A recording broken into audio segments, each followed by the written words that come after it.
A conversation can change your life. We are two ordinary women looking to have extraordinary and authentic conversations. Our desire is for this to be a place where all are welcome, to come as you are, willing to emotionally grow, gain confidence, and tap into your internal wisdom. When you know and utilize your strengths, the capacity to be forgiving, kind, and encouraging is increased exponentially. We all have amazing strengths and positive attributes. So let's learn from each other. We are delighted you are here on this journey with us and hope you will invite a friend to join you here. Welcome. Hi there, I'm Connie Wilder. Welcome to our podcast with my podcast partner, Sue Rickles. And today I'm interviewing Sue. Sue is an extraordinary woman, and she is also a licensed therapist. And today I'm interviewing her on the concept of brain health. And so, with that, I asked her straight away, I said, what do you want people to take with them? And I think this is relevant, so I want to capture it early. She wants people to understand their brain and bodies work together. So that's what you're going to take from this podcast today, how your brain and bodies work together. Sue, it's great to have you here. Today I'm going to ask you some questions specifically around brain health. And to start with, can you tell us more about your understanding of brain health? Well, thank you, Connie. It is a pleasure to be here with all of you. And yes, I am passionate about this brain thing. So often we talk about mental health, but we don't talk about brain health as much. And so I challenge us to start to think about it as brain health versus mental health. And here's why. Yes, I have a model of my brain cut in half. And when we understand what is happening in our brain, then we can understand what is happening in our body. And so I want to start here. This is the full organ. That is a brain. So it is another part of our body. How often do you hear of people taking care of their brain, like they take care of their heart or they take care of other parts of their body? And I think we need to start to have that conversation of how do we take care of this whole organ? And within there, then there are emotions, there are neural networks that connect to the body. It's constantly sending and receiving messages. And so what I want to point out here is this is the brain stem, our spinal cord. That ends in our limbic system where all of our emotions and our memories lie. So guess what happens when the brain gets triggered? It sends messages down to the rest of our body to respond. Vice versa, we touch a hot stove. Whew, it sends messages up to our brain that says, pull back. Now, the next time we see a hot stove, we might even have a reaction because our body remembers, oh, I remember when I touched that hot stove. Whew, hot. And even though we're not touching the hot stove, the brain might remember it. So I see it as the structure versus then the social, emotional connections that are part of the brain. Does that make sense, Connie? It sure does. Wow. And I'm going to learn a ton on this episode, I can tell. So my next question is around the brain-body connection, which you've alluded to with that example that you gave us. Yet, can you give us another example of what is the brain-body connection? Yeah. And I just want to say, by no means do I have all the answers. I continue to learn because this is a really complex organ. And so know that what I am saying today is probably just this much information. There's a whole lot more that goes a lot deeper, but I want to keep it in a state where we can really simplify it and understand it. So I'm glad you asked about the brain body, and that is all of the nervous system. This is like the computer board or the mainframe for our nervous system. So it's constantly sending and receiving messages out that allow us to walk and move and react through our nervous system. We don't have to think about that. It happens automatically. And so when you think about this connection, when we're sitting here, like I'm having a conversation with you, I'm calm, I'm relaxed, I'm maybe excited, and there's this connection. But say all of a sudden I hear a loud bang downstairs. My body might jump. My nervous system automatically responds to, oh, that was not normal. Oh, something's off. And so it picks up on perceived or potential danger. Now, I know nobody else is here. I know that the doors are locked. I probably don't need to be concerned. However, even before I can consciously think that, the nervous system has responded to like a potential threat. So whether or not we have a tiger chasing us, literally, and might be on death's door, or we have someone coming to us with a conflict, or they have a raised voice and they're really upset, our nervous system will respond automatically. And I click my fingers because it's that quick, even quicker than that. And so if we don't understand that flow, and most of the time it's for our benefit and it's a good thing, but sometimes it can work against us, especially at my age. I have a history of events. And so I'll just say, if my husband comes to me with a loud voice, my body will automatically respond. Whew, there's something, but that's probably connected back here somewhere for me. Loud voice or yelling does not feel good. My body will automatically want to go on defense. Now, if he comes to me with, you know what, I'd really like to talk about this because I'm a little upset and I need you to hear something, but it's in a tone, then I'm more apt to be open to hearing it. Okay, tell me, even though I'm still a little bit on like, okay, what's coming my way? Yeah. So I want to talk about this flow because it is a flow. Wow. Now, say he doesn't let me respond and he's yelling, just for instance, or anyone. If we can't get it word and edgewise, oftentimes then we go and we just shut down and like give up. In the wild, and this is where I love how we were created in mammals in general. The gazelle is an example, and they even have this on video, where a tiger has chased a gazelle. The gazelle is those deer with the really long antlers. It has caught it. It knows that it can no longer move, so it will stop breathing after 4 minutes. Long enough for the lion to walk away saying, it's dead, I'll come back and eat on it later, and there's others to get. They have a video of it getting up and shaking, a full body shake. And the reason it does this, because it is in this dorsal, what we call dorsal state or closed in. If it doesn't reset its nervous system, it would never be able to run again. It would never be able to actually move again. So because they're able to reset, they go back in the wild and can perceive as normal. But as humans, often there's no reset. So we have these things storing up, and then we call them triggers. Well, so-and-so triggered me. Yep. They probably didn't even know they triggered you. But your nervous system responded in a way that felt as if the threat was real and right here, right now. And you don't remember the 30 other events that happened before today. So that's kind of a high level view of what is constantly happening. Yeah.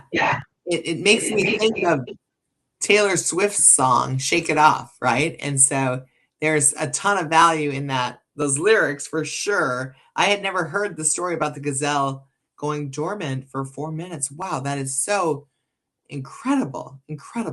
And so I also want to ask you a number of questions. And one is about the amygdala. And can you tell me where the amygdala is on that organ of the brain? So the amygdala is just a really tiny piece that is about there. And in perspective, this would be where your eyes are. Ah.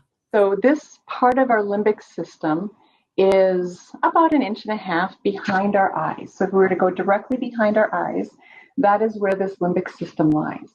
The hypothalamus is also in there, the thalamus, the pituitary glands. So all of this is where, yes, memories lie, experiences, there's, of course, wisdom in those. What about the fight, flight, or freeze? That's in the amygdala? Amygdala?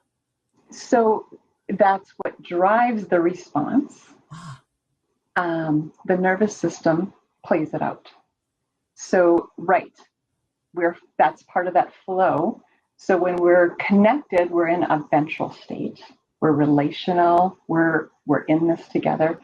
Then we drop down to the sympathetic, and that is some sort of action or response. It might be yelling back. It might be running. It might be getting up and out of bed for the day. There's some sort of action. And if we can't take an action, that's when we go to this dorsal state. And that's where our nervous system shuts down, closes off, and people are like, well, they agreed because they didn't say anything. Maybe, but more than likely, they just didn't feel like they could say anything, or it was safe enough to say anything. And we see this play out a lot with kids because they don't have any options of leaving or doing anything else most of the time. So like if you say in a school system, they will often get quiet or shut down or fight even harder because they can't get in their car and just take off. They can't just head out of the classroom when somebody's being mean. Versus adults, we can usually pick up and leave and do something different. yeah. And so what is your explanation, Sue, of our emotional health and how that impacts our physical health and vice versa? Thank you for that. And this is a struggle, I think, for all of us. And I know I just talked to you earlier about this lovely device. And I love them. They've provided so much good, and I'm not going to diminish their positive impact. However, if that is how we're just connecting, we lose this piece. Our nervous systems also, when we're constantly stimulated, and again, I click my fingers because it's that constant that we have to do something. Well, years ago, there was downtime. There was quiet time. Now we call it boredom. Oh, I don't want to be bored. No, actually, out of boredom comes creativity, comes our brain can absorb and do things in a different way, and we can start to actually listen to ourselves and connect here. So yes, when I think of brain health, I really believe it encompasses diet, exercise, sleep, positive relationships, connectivity,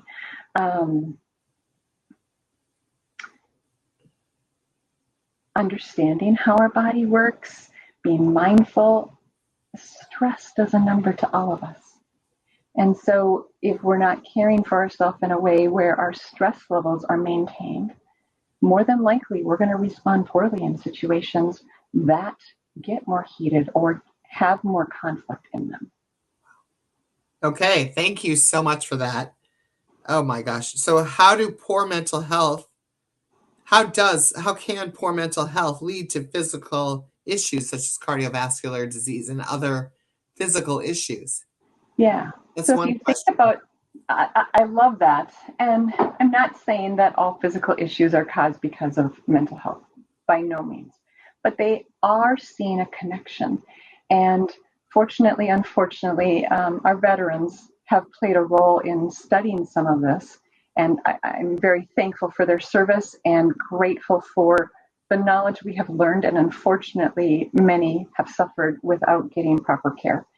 But because of what they endured physically and emotionally, some of them have showed up with physical ailments, not just emotional ones.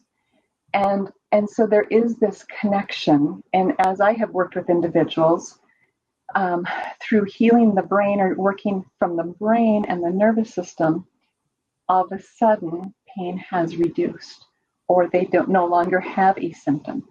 Now, by no means will I ever say, oh, that was, but there is a connection in their body. And I think we're still learning what that connection is. But through the brain, I have seen people heal from their body and vice versa. If your body is not feeling well, your emotions are going to be all over the place. And that is hard to deal with. And so they often go hand in hand. And so I think when we just looked at the brain from the brain perspective versus from the body, I think we miss the mark. And vice versa, if we only look at the body to heal and not look at the mind, we also miss the mark because they're constantly working together. Wow, wow, that's so awesome. I have a friend who once said, yes, mental health is as essential as dental health. So you ought to be seeing your therapist as often as at least as often as you see your dentist. Well, And so, because it's this organ. What are yeah, we doing to care for this organ? And which the mental health is part of that. And so I agree with her or him in that. What are you doing each year to check in with your brain and how it's working for you, and how you're feeling versus looking just at the mental part of it? That's a piece of it, but it's much bigger than that, I believe. wow, wow. And so what do factors like genetics or environment or lifestyle have to do with our mental health condition? Or Mhm. how do you address that even? Yeah. So genetically, they have traced back genes that can show a higher propensity, like for anxiety and things like that, that do run. They've also shown, and it makes sense, that a woman has all the eggs she will ever carry when she's born. So in vitro, she is getting bathed, or he, both, but especially us women carrying down the line, all of her eggs are getting bathed by the mother's eggs, or by the mother's hormones being dropped. And so if you think about, if we're dropping large amounts of cortisol, for instance, in that fight or flight phase, our unborn child is also getting bathed in that. And no blame or shame on parents. Please, no, I don't want anyone to go to that place. We're doing the best that we can. And sometimes, again, things happen in life. And so they then have a higher propensity, perhaps, towards this. And so looking at it from that perspective of, there are things that they've noticed come down through. Hormones is another thing that, as, and having be the age that I am, having gone through hormonal changes, it impacts how we think, how we feel, and it's a real thing. And I know of individuals who have gone through cancer treatment and have to block hormones, and it it impacts their brain, it impacts how they feel physically and emotionally. So there is that piece as well. um, the chemicals in our brain work with our endocrine system. So our brain works with our endocrine system, which works with the chemicals that are being dropped and the hormones that are being dropped.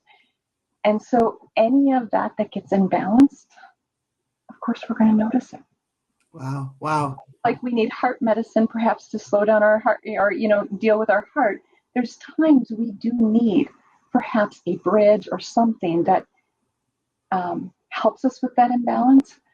But I also find that when we work on these other things like exercise and getting the blood flow going, when we watch our diet, like sugar and inflammatories can really impact our brain and the inflammation around it. We're now doing SPECT scans that can scan the brain and can show an impact on blood flow. And when we change some of these things, they show literally on screen that it has reversed itself. Wow. So I think there's some things we can do naturally to help ourselves. And yes, there's still times that we need a bridge, and medication is needed. So that's super helpful, Sue. And then also, can you comment on or explain to the listener the concept of neuroplasticity?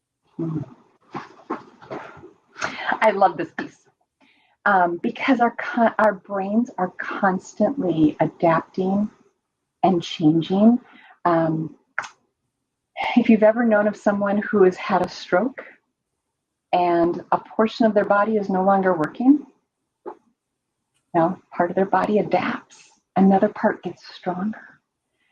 But there's also therapy, and guess what happens during therapy? Through repeated exercise and practices, the parts of the brain that were damaged can reverse. And I've said this before, and I'll say it again. Neurons that wire together, or wire together, fire together. Neurons that fire together, wire together, both ways. But when we are repeating an action, we're creating new neurons that are then firing together. And the old ones that weren't working for us all of a sudden get pruned away because they're no longer needed. Now, it takes a while because you're literally rewiring your brain. So this is not like, oh, I'm going to meditate today and I'll be all better tomorrow. No. Try it for 6 months. Try it for a year. Then report back. Because it takes that time for those synapses and those neurons to start to wire and to be created so that they can function on a new level in a new way. That is so helpful. So helpful. So what advancements in neuroscience are you most excited about? I think this whole mind-body connection, and we're learning a lot more through the use of yoga and movement, through somatic movements. I've been using brain spotting for years, and that is through our eyes. We can process the felt sense that's connected to stuff back here, or the felt sense of where we want to go, and actually wiring that and feeling that and experiencing it, so that will help us to get to where we want to go and heal from where we've been. So there's a lot of things that we're learning. There's also different use of natural herbs and things like that that allow people to kind of disconnect. MDMA, there's different chemicals that people are using now with guided therapy to heal from experiences physically and emotionally. So we're opening up different pathways, but again, in a controlled setting where they're working on something specific. So there's a lot that's just coming about that has me really excited to see where this takes off to. We've come a long ways, but I still think there's a lot of room for improvement and growth. Awesome. Awesome. My last question for you is, what tips or techniques do you have for the layperson to take good care of our brains? Good question. Thank you. I am always working on this myself, and I think the best thing I can say is know that none of us do it perfectly, and continue to notice the impact of exercise, regular exercise, the impact of different foods. If you've ever done an elimination diet and then slowly add back in food, I highly recommend that. Writing a sentence, the same sentence after every meal, notice how it impacts you. Start to notice how you really feel. Because some of us don't even know how it's impacted our bodies.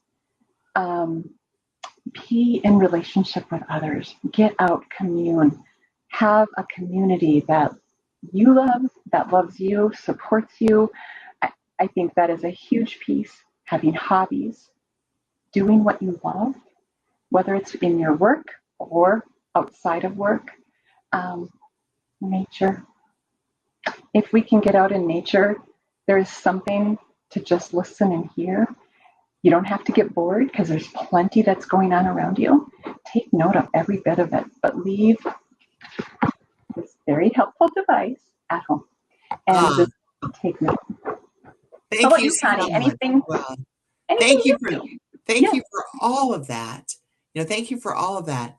I want to say thanks for answering all my questions, and I've got more questions for you. So it's definitely the brain health and mental health piece. It's so fun for me to tap into your expertise on that. And I love that you've got the organ right there. It's so perfect.